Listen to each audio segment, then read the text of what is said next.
Good evening and welcome to ELOsoFumarTakes. This is our 35th take. I am live from the Casa Cuevas studios of Euless, Texas. I am your host, as always, Bear Duplessis, and I'm so excited to have everyone on board tonight. This is going to be a fantastic show, a king-size show and a queen-size show, because I have two guests tonight, two fantastic guests, and I'm so excited to have them on tonight.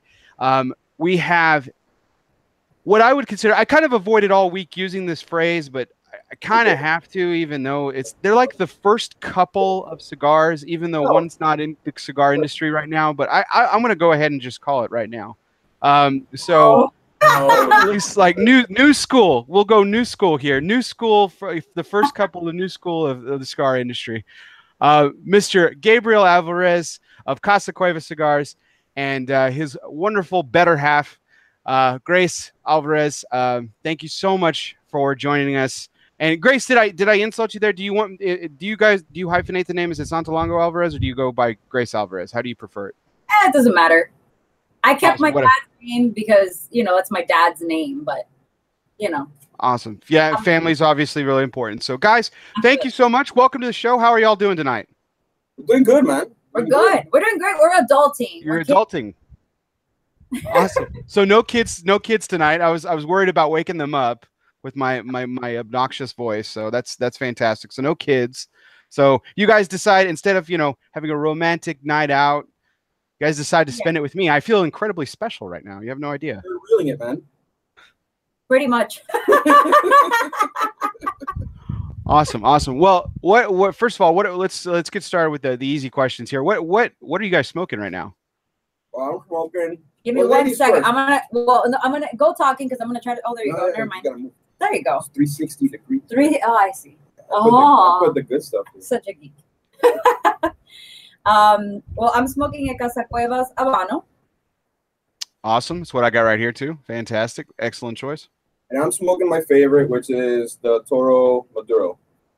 Always. I think every interview that I've done with you, Gabe, I think you've had that cigar. Probably. That's awesome. That's fantastic. Man, as you know, I'm a huge fan of that cigar, Gabe. In fact, it made the top 5. It was number 5 cigar of my top 10 last year. And that blend is just incredible, man. It absolutely does not get old. And yeah, I can see why you smoke it all the time. It's just sensational. It's fantastic. I smoke it like crazy, at least one a day. And no, one of these a day. Oh, I was like, not one smoke cigar one a day. At least one of these a day. And it doesn't get old. I was like, one cigar, man. Gosh, you were awesome. How do you do only one cigar? My insurance agent isn't watching because I don't smoke. Right, exactly. Yeah. You don't smoke cigarettes, Gabe. There's a difference. You want to laugh? This is funny. Talking about insurance, I'm going to go on my own tangent here. Here, go for it. I used to work in insurance, so go for it. It's not going to be irrelevant to me. Blood work. While working in this industry for life insurance. And I come out as a non-smoker. Me too. Riddle me this. It's marvelous because they don't actually, what they're actually testing for is actually not nicotine, believe it or not. Most life insurance companies. Because if they would, then they would obviously pick up on it. But they're looking for like some of the other chemicals and carcinogens and other stuff in the stuff that's in the cigarettes. He's like winking at us. He's frozen. I wonder if they're listening to us or we're frozen. I'm totally listening to you guys. So hello? Can you guys not hear me? Is it disconnecting again? Oh wait. Hello? Can you guys not hear me? Can you guys not hear me?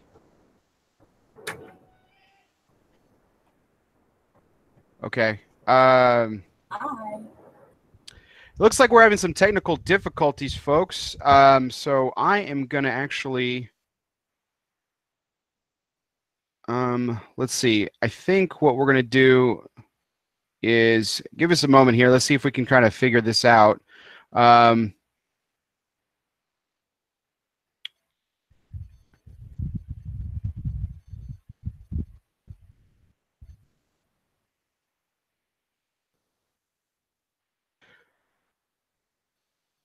Folks, I really appreciate everyone's patience here while we try to get this while we get this sorted out and everything. We got a little bit of a technical difficulties. We were trying the connection earlier, and they actually moved their entire studio. It was really awesome that they were able to do that. So we're going to go ahead and get them reconnected here shortly. But when they get back on, we're going to go ahead and tell the story actually a little bit about how I actually first met Gabe and the story around that, because it's actually relevant to both Gabe and Grace. So it's really, it's been really fantastic to have both of them on. And so I'm really excited about that. They were so appreciate everyone's patience as we kind of got disconnected there, and we're going to get reconnected here with them. It looks like they're back on. Guys, can you hear me okay?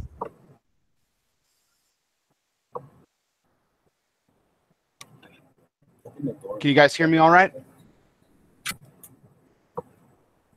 Can you guys hear me okay?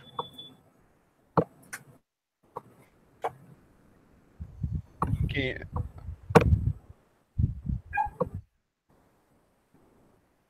I think there still might be some connection. Can you guys hear me okay?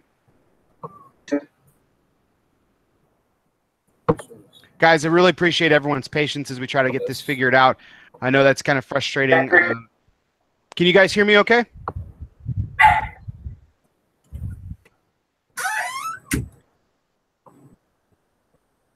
Trying to get back on, but barely hear you. I can hear you guys great. So you can hear. Can you see us? Hi. Yeah, I can see you guys too. Absolutely. All right, yeah, back on. So okay, fantastic. Well, I was just telling our wonderful audience for thanks for tuning in, and that it's really good that and everyone's been really patient as we try to get these technical difficulties. So I do apologize. Thank you so much, guys. Yeah, it is kind of bizarre what we were saying about insurance and how you guys are both non-smokers according to insurance, because you don't smoke cigarettes was my whole point and everything. So that is pretty strange, but. Wanted to start off the questions here. I wanted to go ahead and tell the story about how Gabe and I first met. So Gabe was actually with another cigar company at the time. It was the cigar company that I first started off with, which was Coots. And he comes into the cigar shop that I work at, Michael's Tobacco of Euless at the time, and we're chatting. We're getting to know each other, and he hands me a cigar that basically became my favorite cigar for like the next 7 months, which was the Miro by Coots, and it was awesome and fantastic. But Gabe decides to return the favor and give us some business. So he steps into the humidor, comes back, and he has 4, 5, 6, 7, a handful of Hecha Sierra cigars. And this was like the cigar I was all about at the time. I was like raving about this. I was like, this cigar is amazing. It's incredible. I was selling the daylights out of it, smoking the crap out of it, everything. It was fantastic. And I was like, hey man, have you ever smoked it before? You never told me the story. Yeah, I was like, hey, have you ever smoked this cigar? And he's like, and he kind of just looks, he doesn't know me very well. He just kind of looks at me. He's like, yeah. And I was like, yeah, dude, the girl who makes it, Grace Santalago, fantastic, man. This blend is incredible. And I start just like back punching him in the face and all this other stuff. And I was like, well, you're in the industry. Do you happen to know her? And he's like, yeah. She's my girlfriend. And I'm like, fair enough. Well, I'm glad you're smoking her cigars. That's fantastic.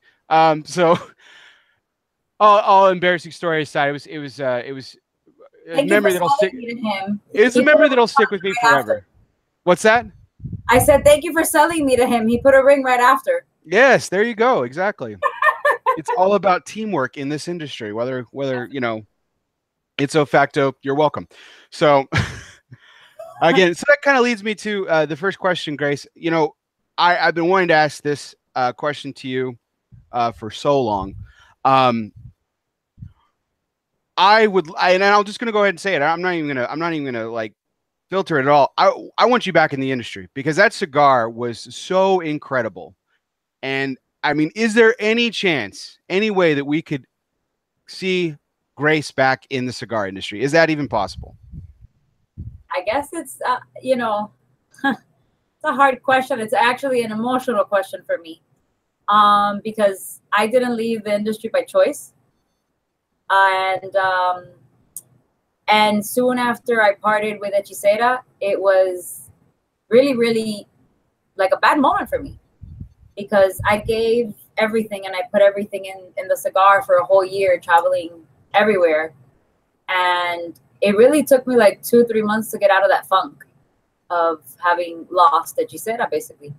And I got a couple offers after, but I wasn't emotionally ready. And then it sort of, this industry is very much out of sight, out of mind.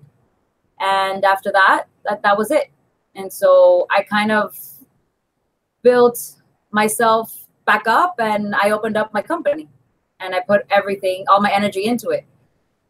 Would I go back if it was the right job? I don't think that I would travel as much, because now I have a family and I'm a mom, and I love being a mom more than anything in the world. And so, you know, would I go back? I would never say never, because I love the industry. It's a passion that grew within me naturally from everything that I learned and all of my experiences and everybody that I met, because nobody in my family is in cigars. Nobody even smokes cigars. So I don't have a cigar history. I am my own cigar history. So everything that I did and that I learned was because it just came natural to me, and because I truly fell in love with the industry. So I will never say never, but it would have to be the right job and the right company, because I don't think that I could work for a company that I don't believe in what they stand for, and that I can't smoke their cigars.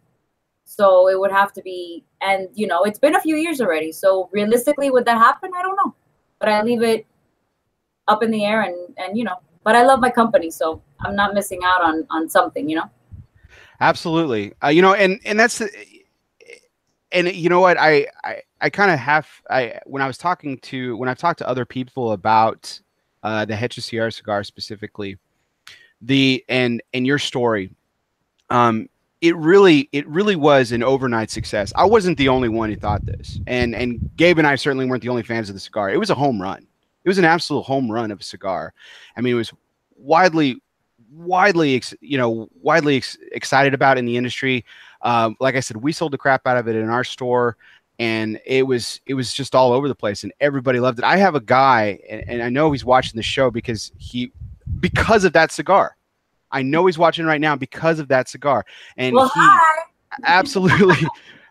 His name's Roger. He's one of our customers at Michael's, and him and I to this day still talk about that cigar, and it has it just gives him such a positive memories. He's got several memories of his life that revolve around smoking that cigar and everything. So you had absolutely hit a home run.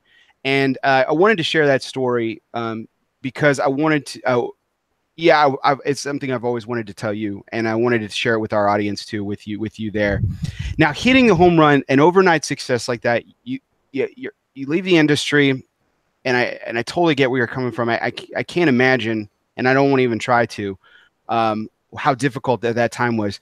But then you build this other successful business, Divinely Social, and you start popping up everywhere with this, and you start working it just like you worked your cigars and everything.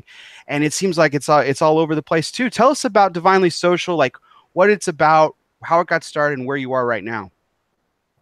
Well, Divinely Social got started, like I said, after I got out of my funk from the cigar industry, and he supported me. He saw that I needed to put my energy into something, and I had done events before I was in the cigar industry. When I was getting started in the cigar industry, I would help his aunt, the Guayabera lady, do events in her store. And I even worked with her to start a festival in Coral Gables here in South Florida that we're no longer involved, but we got it off the ground, and I was involved in starting that. And when I was in the industry, one of the biggest events I did was right before I left my father's cigars, was their 10th anniversary cigar party. And it was Tatuaje also. And I turned their work into a club space. And I loved it, you know? So naturally, when, you know, this other passion of mine was gone, I said, well, I have to put my energy into something that I believe in and I know that I can do. So I started the event company, and it's not only events, but we also do social media.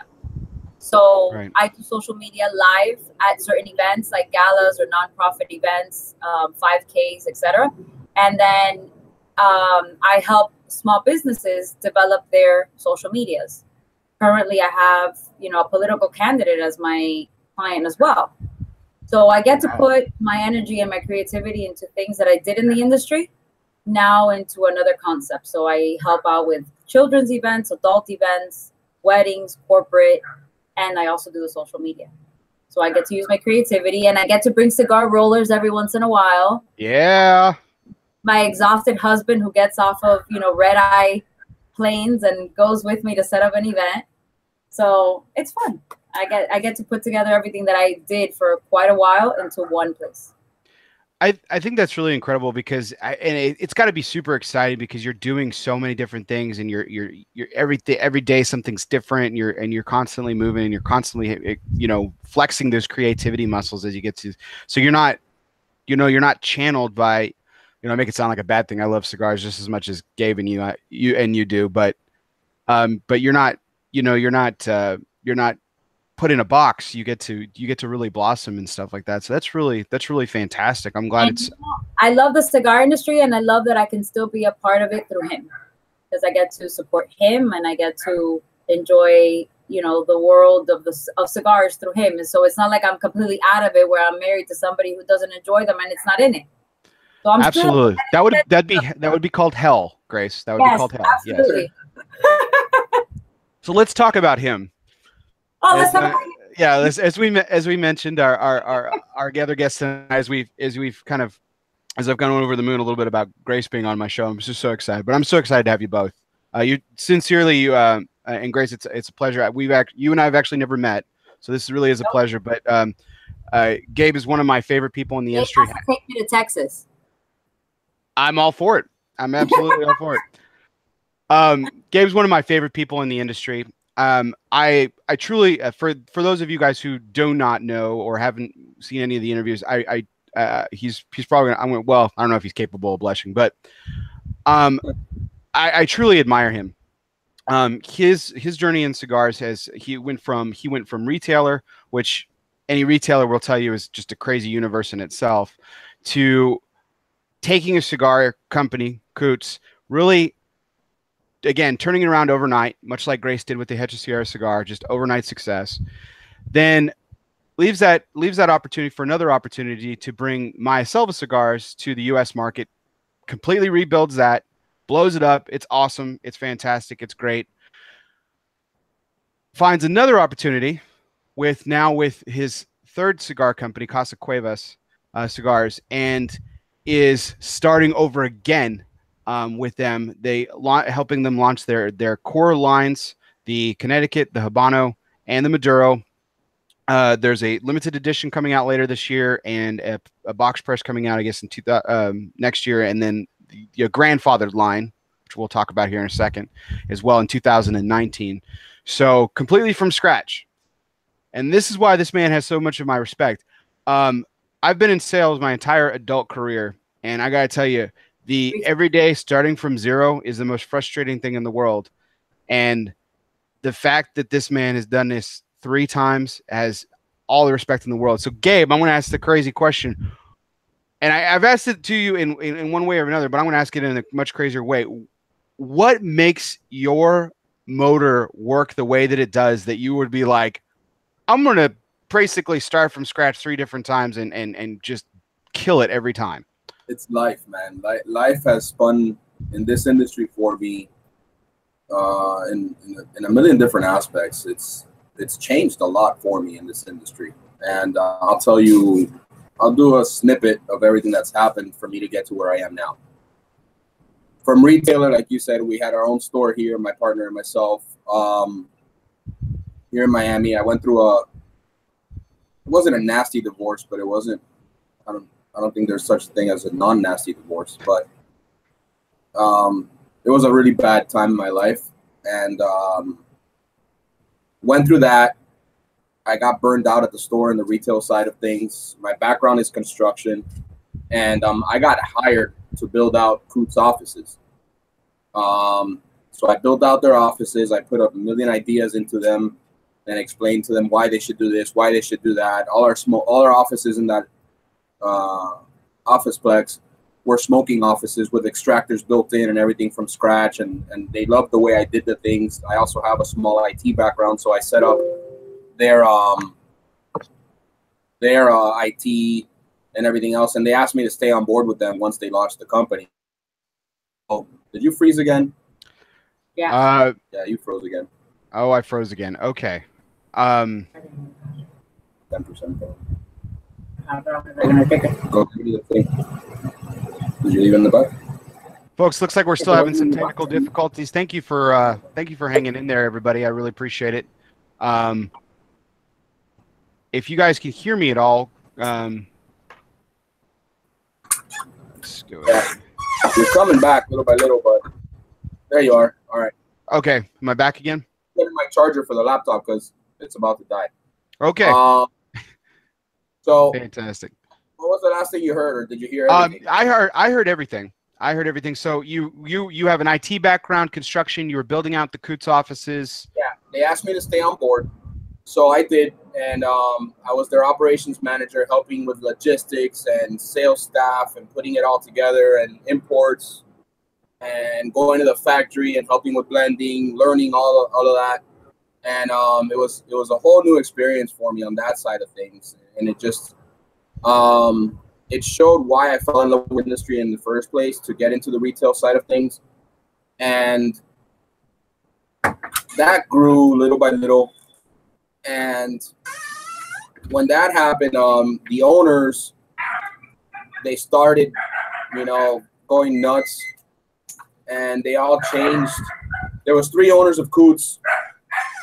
One of them was an older gentleman that had a lot of money, still does. And he started, he knew that it was going to take time to make money in the industry. And the other 2 guys were younger, they were more ambitious, and they wanted to make money right away.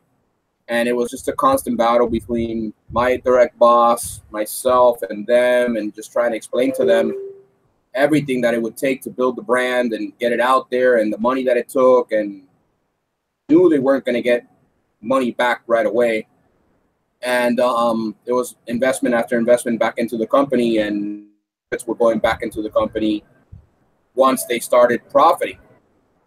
So what happens is, they tell me one day, I asked them for a raise because I was traveling more. I was doing a lot more than what I was hired to do. And I was making, it wasn't minimum wage. I was making a decent salary, not for Miami standards. But a raise. I was doing a lot more. I was less at home. I was trying to rebuild my life. And they asked me to take a pay cut instead. So when they had to take a pay cut, I had already received a couple of different offers that I wasn't entertaining at first, but when they asked me to take that pay cut and they were really serious about it, I went and visited these people that had made me the offers and seen what they had to offer, put it on the table, let's see what they got. And Maya Selva was honestly the most serious offer with room to grow. And I went to Maya Selva. So we sat down, smoked the cigars. I love them, and I can truly get behind them. And that's one thing, like Grace said earlier, she's not going to get involved with a company where she doesn't enjoy their cigars and she can't push those. And I feel exactly the same way. Hard to sell something that you yourself don't like. At that point, you're just a salesman. Or believe in, because there's a lot of companies out there that sell on a gimmick, and I won't sell on a gimmick because then I'd be lying to whoever the consumer is about what I'm actually giving them to smoke. Exactly. It's false stories and this and the other stuff. He's frozen again, but I think he's hearing it. Looks like he's picking his nose. I don't know if he can hear us, but it's funny. Can you guys hear me at all? Or whatever. I joined Maya Selva, and she had been in the industry. Plane go by. She had been in the industry already for about a year. Not in the industry, but in the United States industry for about a year now. And she knew she needed her sales staff and everything else, and build up sales force. And I had the experience from Coots to do that. I had the contacts. I already had established relationships with throughout the United States. So I did that. And like you said, it wasn't to me, it wasn't a success because I put a lot of work, a lot of effort, and a lot of American Airlines miles behind that.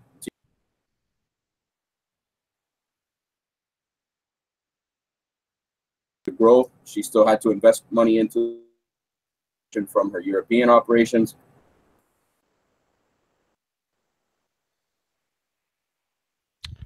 Okay, looks like we're having some technical difficulties here. Gabe, if you can hear me, it looks like you muted yourself. Hey, can you hear us? Can you hear us?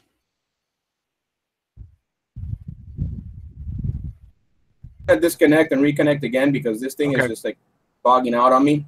All right, sounds good. Give me 2 minutes. No problem. Everyone, thanks again so much for sticking with us here. I think we got some fantastic stuff. Kind of just to recap a little bit while they get reconnected and try to get this going. I decided to have Gabe and Grace on because I wanted to show everyone a different perspective for the industry. As everyone knows from a previous take, we had Anthony and Melanie Cantelmo, another couple in cigars, another couple in the cigar industry and everything. But I wanted to get Gabe and Grace on because I think they have a very, very unique perspective. Why Anthony and Mel have done brokering and to own a retail shop and everything like that.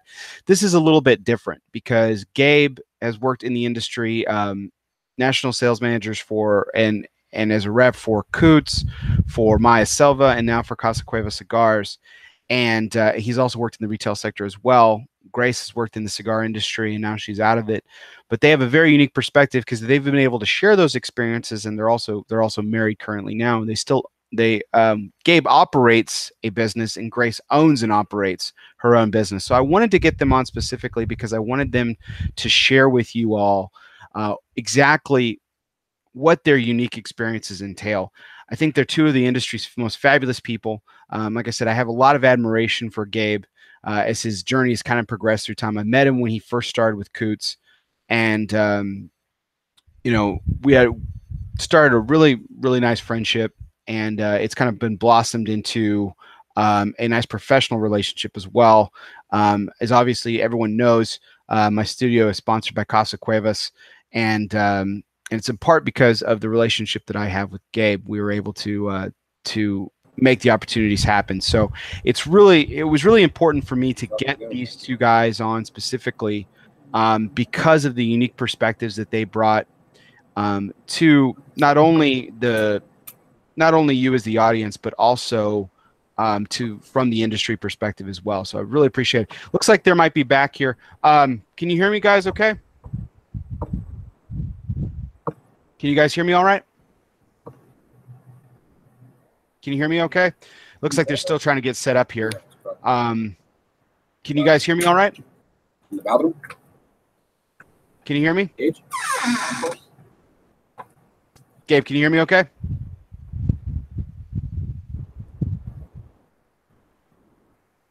Can you guys hear me all right? All right. Looks like the pictures come back, but the audio is still trying to kick on, it looks like. Again, really appreciate everyone's patience as we try to get some of this sorted out here. Yeah. Can you guys hear me? I can hear you perfectly. Yeah. Okay, perfect. Wonderful. Okay, so Gabe, you were talking about as Maya Silva was growing and you were growing that business and everything, and the transition that was kind of forcing you into at that point. Yeah, and so we were growing that business fairly rapidly. I was traveling all over the United States, and all of a sudden, we take a sales trip, January 2016, to Honduras, and we took all the sales reps to the factory and to Plasencia's factory where some of her cigars are being made, or have always been made, and to the fields and everything else. We took them to Maya's fields.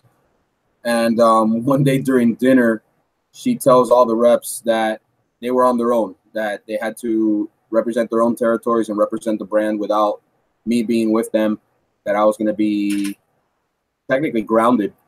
No more flights out into the territories unless they had orders for $10,000 or more. And that's the only way I was going to be able to get out there and do an event with them and that type of stuff. And I was blindsided by it. They were blindsided by it. And soon after that, the sales stopped trickling in. The sales reps weren't as focused with the brand anymore as they were before.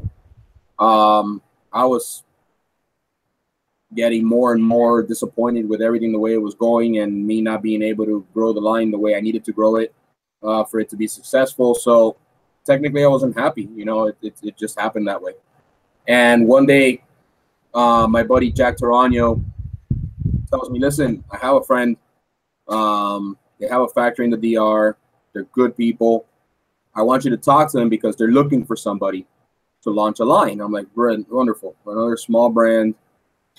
You know, we're going to, from scratch. We're starting a family. We're starting a family. Grace was 8 months pregnant at the time.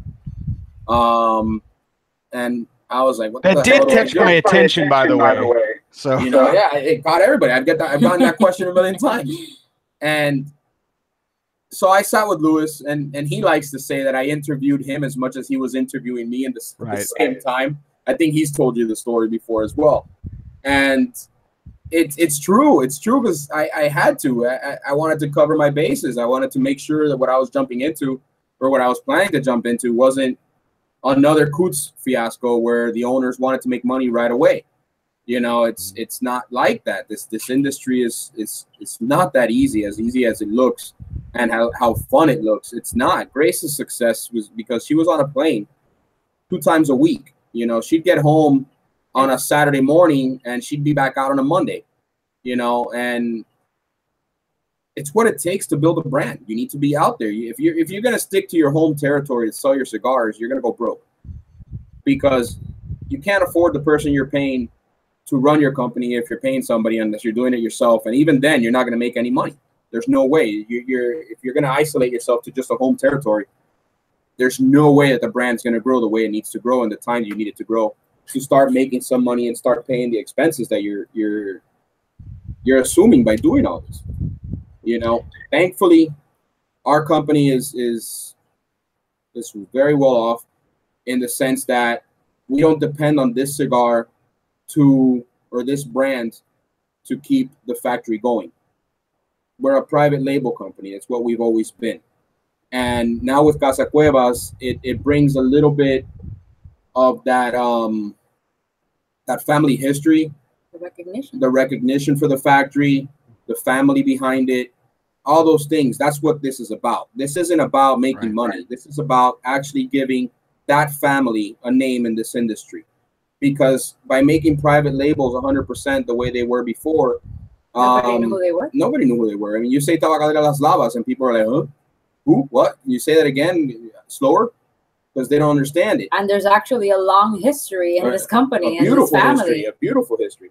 And it's a very similar history to a lot of the old time families in this industry. Yeah, the old guard, there's a lot of parallels. Exactly. And it's true because it all happened to everybody that was there in Cuba when Fidel took over. You know, they lost their farms, they lost their factories, and you know, you either work for him or you get out. That was the issue. So, like Louis likes to say, it brings value to the factory because let's say one day all these private label companies decide to pick up and go, and they go to another factory, they open up their own factory, whatever it is, they close their shop. You know, they don't want to sell cigars anymore all of a sudden, or they sell their company and it gets transferred to somebody else. What does Tabacaleras Las Lavas do at that point?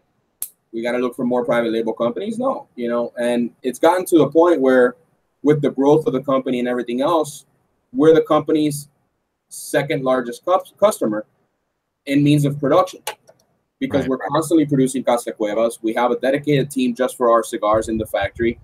And it's just a constant rollout of cigars thankfully, because of the growth that we've had and the support that we've had from the industry and the retailers.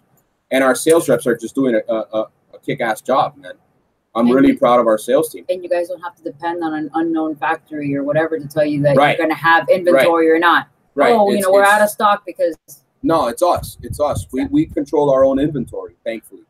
You know? And you're there and you're like fully involved. It's not like, you know, a lot of, and this isn't a dig at anyone in particular or anything, but there are national sales managers that aren't as fully integrated and, you know, and interwoven with the entire operation of the company. And you're there, you're in the factory, you're, you know, I know you are pitching in on blends and strategies and stuff. And it's almost like you and Lewis have a, you know, and I'm not putting words in anyone's mouth here, but to me, it feels like when I see you guys together and working together, the way you guys talk and have the mutual respect for each other, it almost feels like a partnership, you know, a real partnership.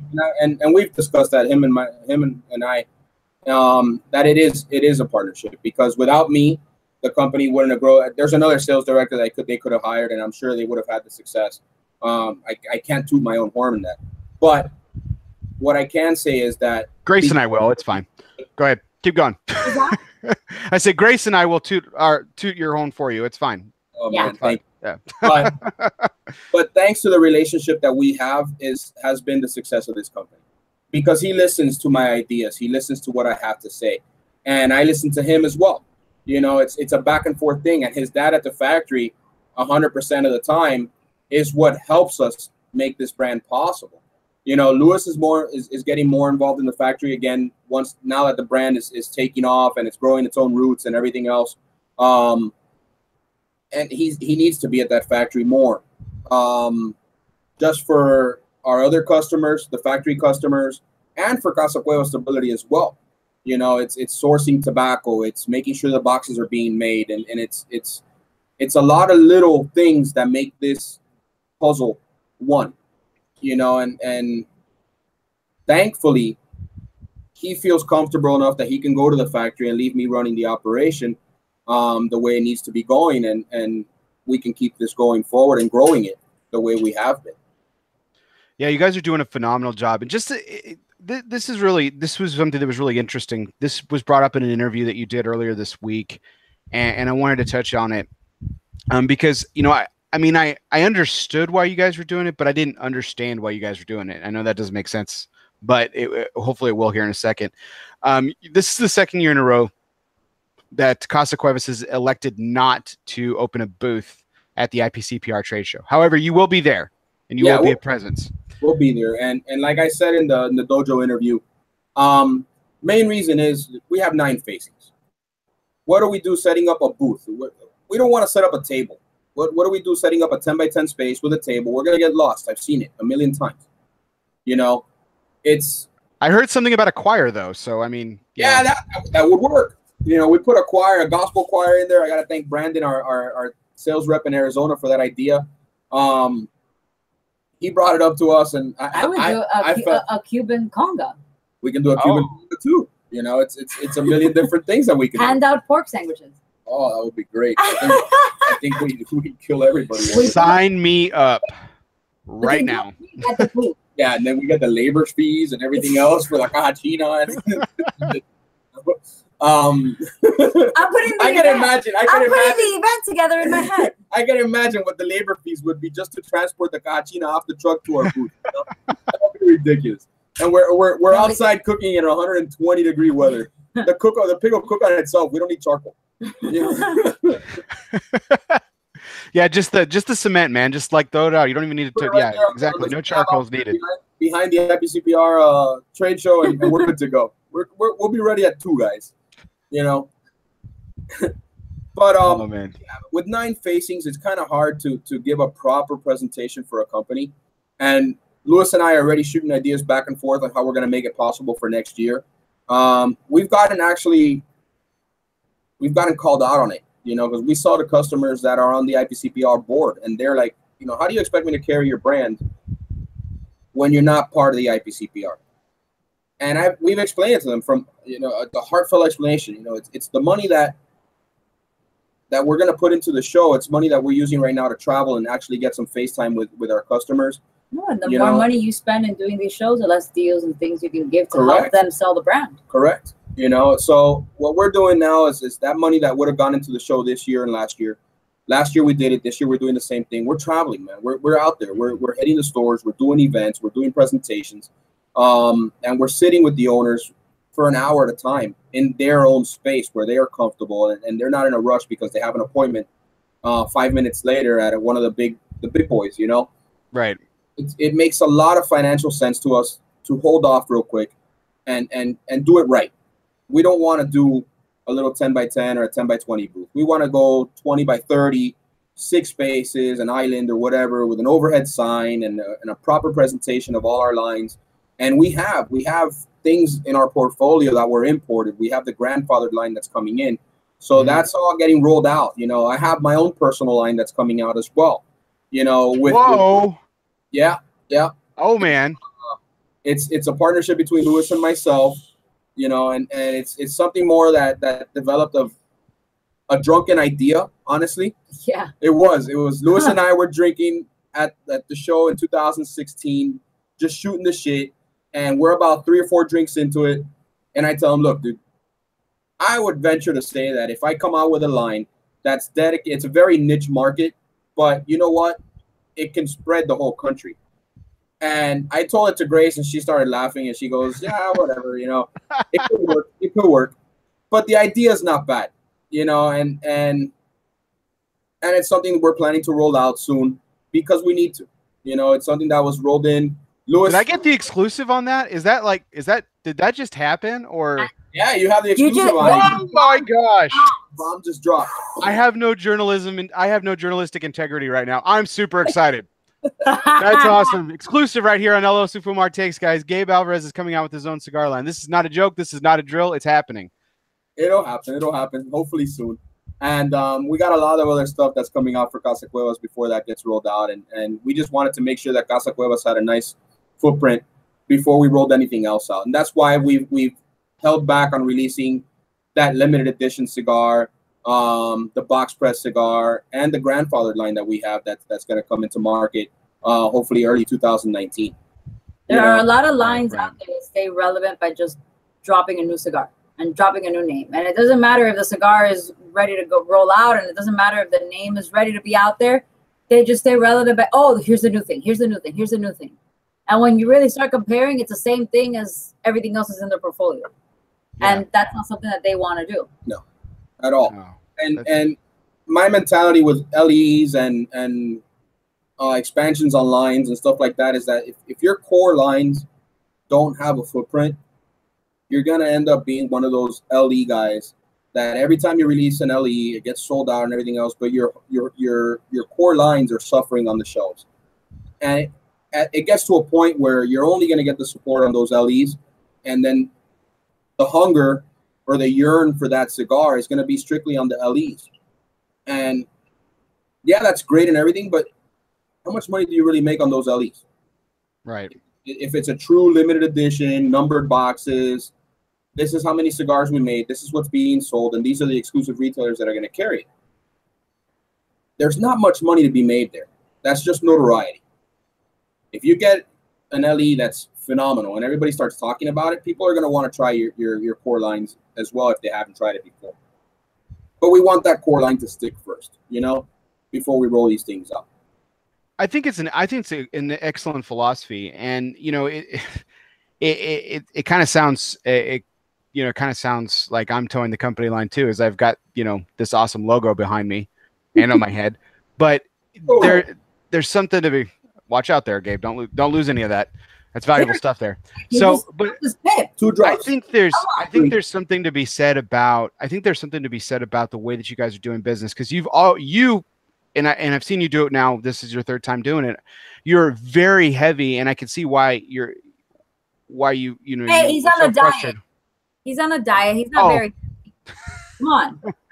Oh, I was saying, like, I was thinking I can see why you were very frustrated with your other company, because you've always been a FaceTime guy and you've always wanted to build your foundation, and that's why you've had so much success. And I think I think your track record to those IPCPR shops that question you guys on this, I think you can put your reputation out there on the line there, because I think it speaks for itself.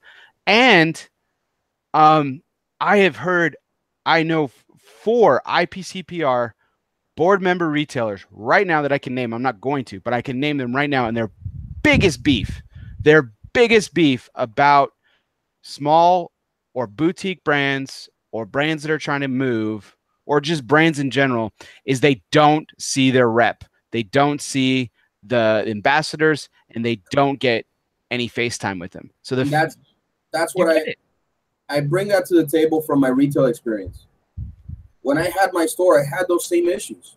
Those reps that would show up every 3 months, every 4 months to try to sell me something. I'm like, dude, you know, I haven't seen you. I haven't heard from you. I haven't anything in 3 or 4 months. And we don't like that, you know. And one thing we took in our first year, and Louis traveling with me and learning this side of the business, because he had no exposure to the consumers or to the retailers prior. You know, he'd go to a shop and buy some cigars and stuff like that, or hang out one day out of the blue, or to have a meeting with one of his clients locally here in Miami. But right, Luis Cuevas. Nobody knew he was Luis Cuevas. Nobody knew about the factory. Nobody knew about those things. So he had no exposure to this side of the business prior to getting into this side of the business. So I've been able to help him open his eyes to this with our travels. And one of the first things we ask is that when we're in a territory and we're working in, and we have a customer that, let's say we don't have a sales rep, and they call us and they tell us, listen, we want to carry your lines. We saw your interviews, or we saw a review on one of the blogs or a magazine on your cigars. We'd like to carry them. We tell them straight up, listen, we don't have a sales rep in your territory, but if the brand does well for you, we'll be happy to fly out there and do an event for you and get the brand going stronger in your store. That's great. The only relationship we're going to have is over the phone. Mm-hmm. And I tell the customer straight up, because in our first year of travels with this company, the main thing we heard was exactly what you just said. We don't see the reps. We don't see the reps. I've gotten rid of 2 reps already. And these are brokers. We're a small line, but I'd rather have good representation than bad representation. I'd rather have no representation than bad representation. Absolutely. Yeah. Because of the fact that customer needs that sales rep to build the brand. Listen, when I got into Hechicera, it went well, and I know you call it an overnight success, but I spent 3 years with my father's cigars on the phone. And I spoke to retailers on a daily basis. And sometimes we'd sit there and talk for an extra 20 minutes, just, hey, how's your wife? Or how's your husband? How are your kids? How's this and that? And we built relationships. And that's the kind of relationship that you want with your retailers, where, hey, how's your family doing today? It's not just, let me sell you a cigar and goodbye. It's a relationship. That's what this industry is all about. It's about friendship. It's about, we're big, but we're so small. And I say we because like I still feel a part of it, like I said, as an extension of him. And to this day, I still have so many retailers that I speak to all the time that are not retailers. They're now my friends. Our wedding had 300 plus invitations because I was like, I have to invite this person. Like, even though I see them once or twice a year, they're my friend. Because we talk all the time. I know everything about them. They know everything about us. Like, you know, and that's the kind of relationship that you want to build. So, you know, the fact that if they spend the money doing IPCPR, they can't be out there spending time with those retailers. And it's not about being fake or about anything. It's building a relationship, because honestly, that's what you want to do. You want to be able to know the ins and out of a store, the ins and out of the owner of the business. And not only the owner, the people who work in it.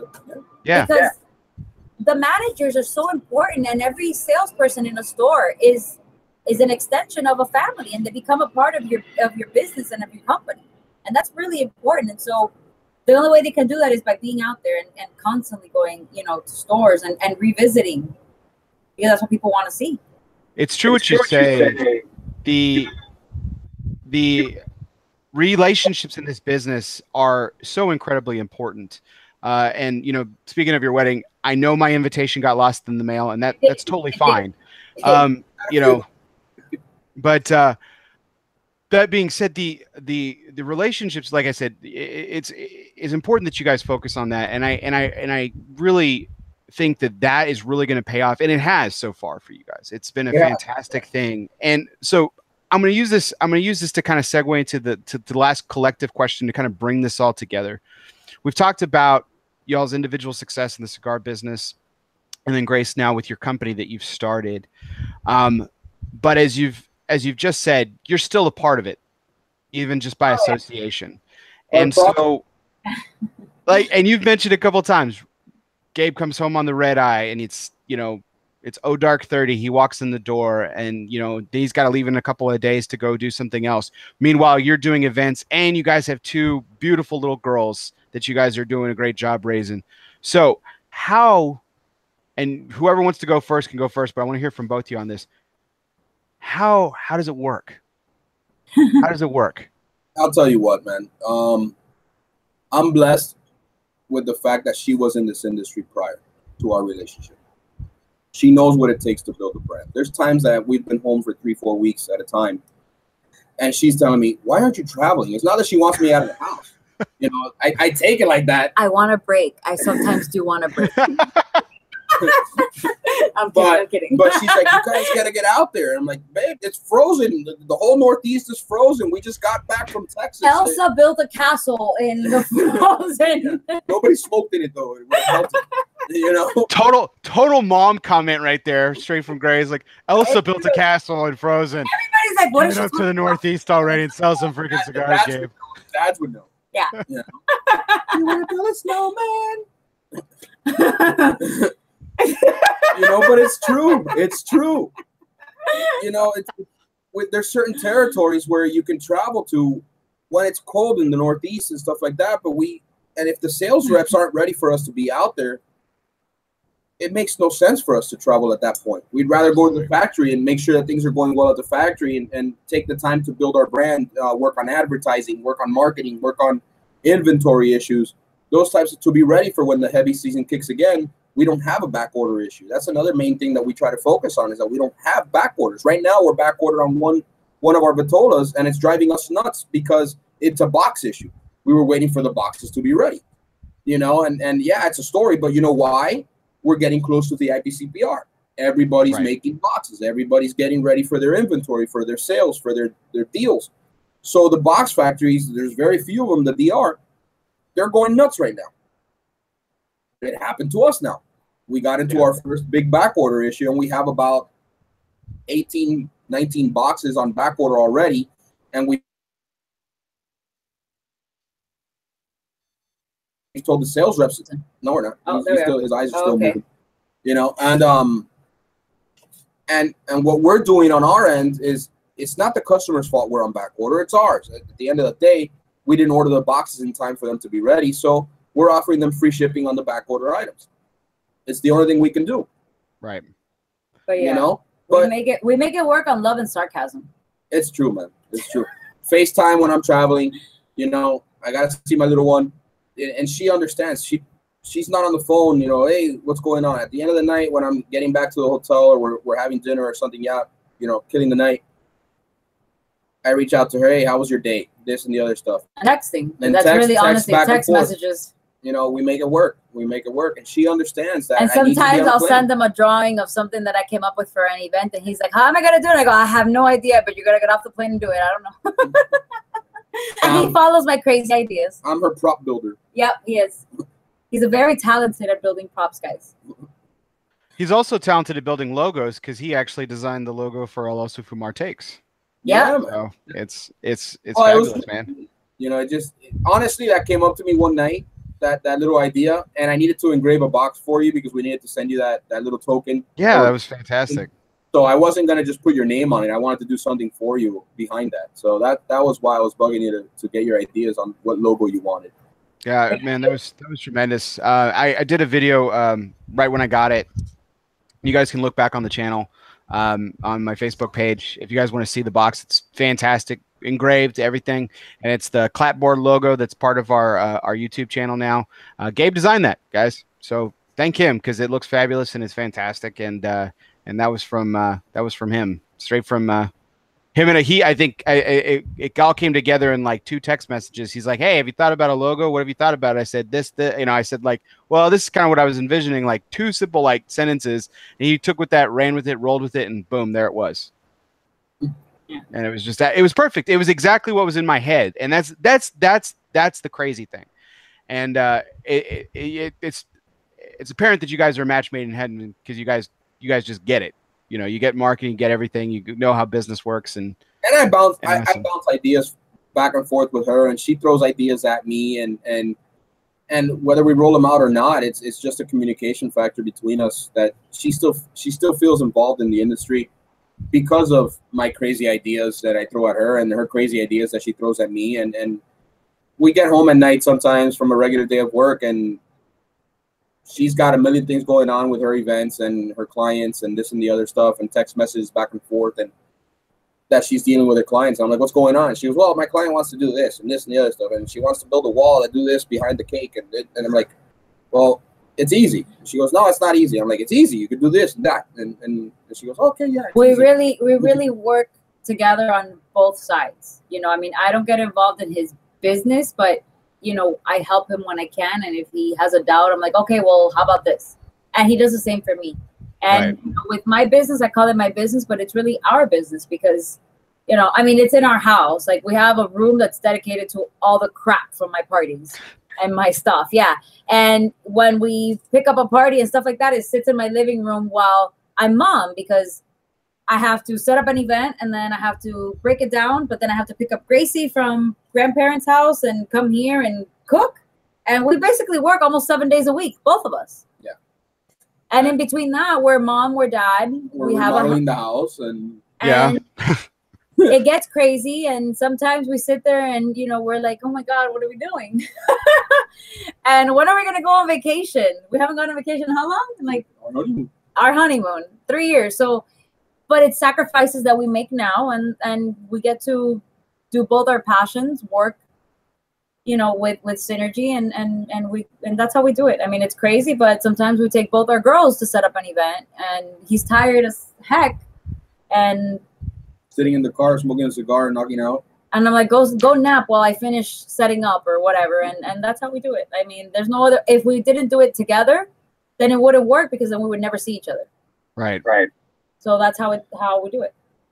It's interesting how a lot of people can function within chaos, and it works, but it works when you have great teamwork, and that's what it's all about. You know, you were talking about relationships earlier, Grace, in the industry, and you guys are a fine example of it. Yeah, you're married, and that's you know, that's fantastic and legal and everything, but you know, it's the relationship that you guys have, and the bouncing of ideas off of each other to make it work and everything.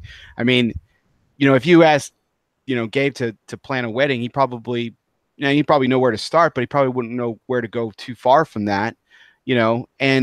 But he's able to contribute because of the perspectives that he has and everything. And it's always it's a tired expression, but fresh eyes have, you know, is a term that I love to use, because it's true. You know, when someone brings a different perspective, my logo is a great example of that. I had this in my head. I couldn't think of where to start. How would I do it? How would I get it out?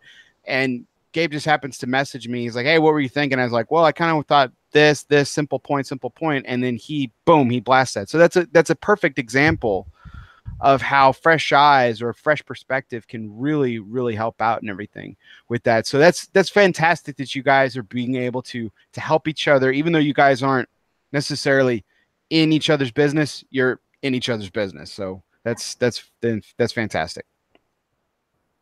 So I wanted to, we'll starting to wrap this up a little bit, guys. I can't thank you enough dealing with the technical difficulties. Our audience, thank you so much for your patience. I thought there was some terrific stuff here. It was an absolute privilege, honor to have both Gabe and Grace here as my guests tonight.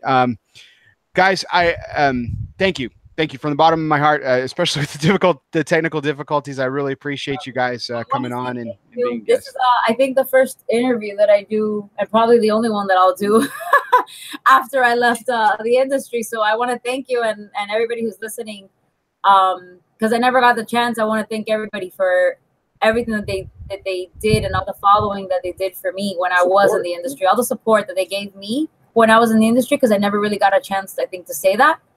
So thank you to everybody, and thank you for still sometimes everybody I get a comment like, oh, when are you coming back? I really appreciate that. I truly did love the industry, and I think that this is a great moment to say thank you to everyone, to you for giving me that opportunity to say thank you to them. So. It was absolutely my pleasure, Grace, and you're quite welcome for that. But thank you for everything that you did in the industry in a very short time, and too short. But hopefully that open door creeps open a little more open each day, and there's a chance that you will come back. Gabe, really appreciate your time as well. Thank you so much for your support of the show, obviously, and it's just a delight to have you on. What's that? I'm excited you're going to be there. I'm excited for the show. Yeah, it's going to be fantastic. Going to be excited to see you guys. And again, you and Lewis are obviously two of my favorite people, and it's going to be really, really great to see you. But thank you for support of this show. I'm going to jump in his luggage. You're going to sneak in his luggage. Fantastic. Yeah, I'm going to jump in there, and when he opens the luggage, I'm going to be like, hi.